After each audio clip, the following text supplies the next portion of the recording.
नमस्कार दोस्तों, राधे राधे। भाद्रपद माह के शुक्ल पक्ष की अष्टमी तिथि को राधा अष्टमी मनाई जाती है। इस दिन किशोरी जी के साथ भगवान कृष्ण की पूजा करने से जीवन में प्रेम और सुख सौभाग्य की वर्षा होती है। पौराणिक कथा के अनुसार एक बार राधा रानी गोलोक से बाहर चली गई थी। जब इस बात के बारे में भगवान श्री कृष्ण को पता चला तो वह विरजा सखी के साथ घूमने लगे। किशोरी जी जब वापस गोलोक में आई तो उन्हें इस बात का पता चला और वह क्रोधित हो गई। इसके बाद बिरजा ने नदी का रूप धारण कर लिया। राधा रानी का यह व्यवहार श्री दामा जी को अच्छा नहीं लगा। वह राधा जी के लिए गलत बोलने लगे। श्री दामा जी की बात सुनकर राधा जी क्रोधित हो गई और उन्होंने कहा,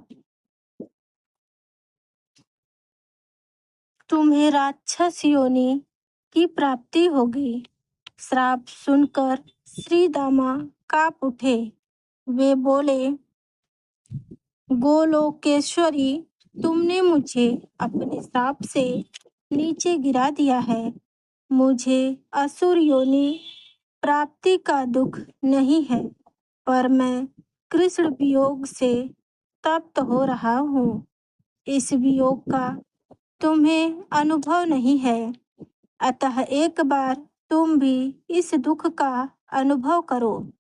द्वापर युग में श्री कृष्ण के अवतरण के समय तुम भी अपनी सखियों के साथ गोप कन्या के रूप में जन्म लोगी और 100 वर्षों तक श्री कृष्ण से विलग रहोगी। श्री दामा के इस श्राप से राधा जी को अपने त्रुटि का आभास हो गया और वो भय से कातर हो उठी। तभी लीलाधारी कृष्ण ने कहा, हे देवी, यह श्राप नहीं अपितु वरदान है।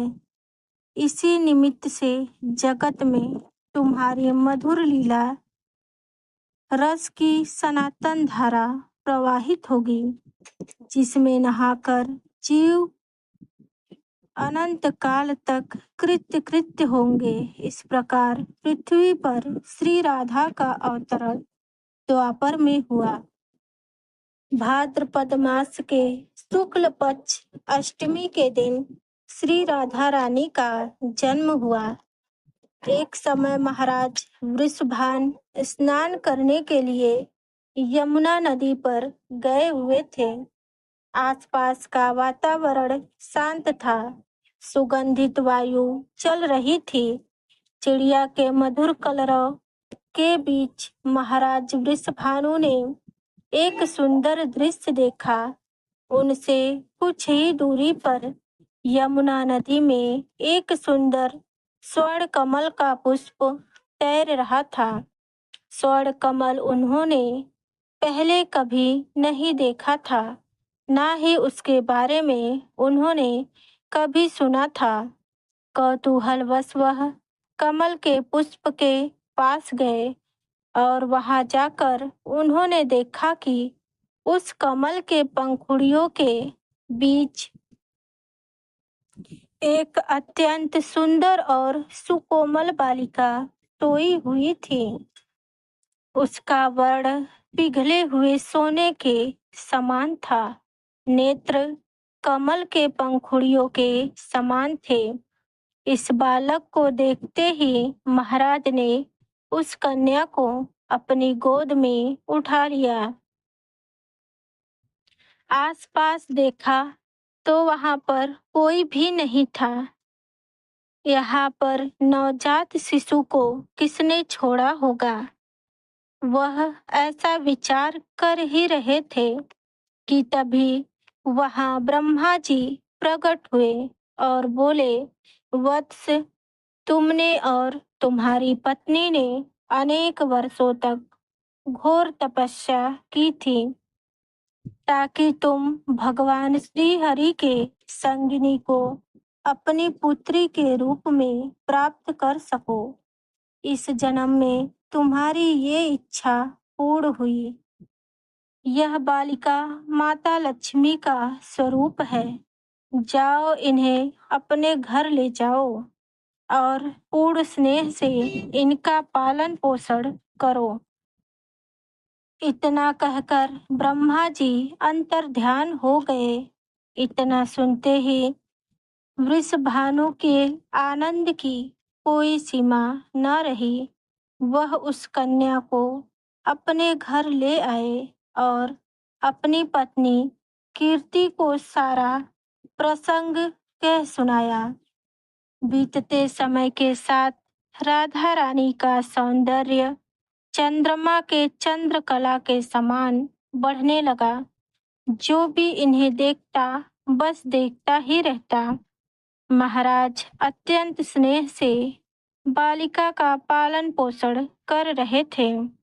राधा जी कभी रोती नहीं थी और ना ही अपनी आंखें खोली थी। वृषभान और कीर्ति को लगा यह बच्ची नेत्रहीन है। यह देखकर महाराज वृषभानु अत्यंत चिंतित रहने लगे। एक बार नारद जी वहां आ पहुंचे।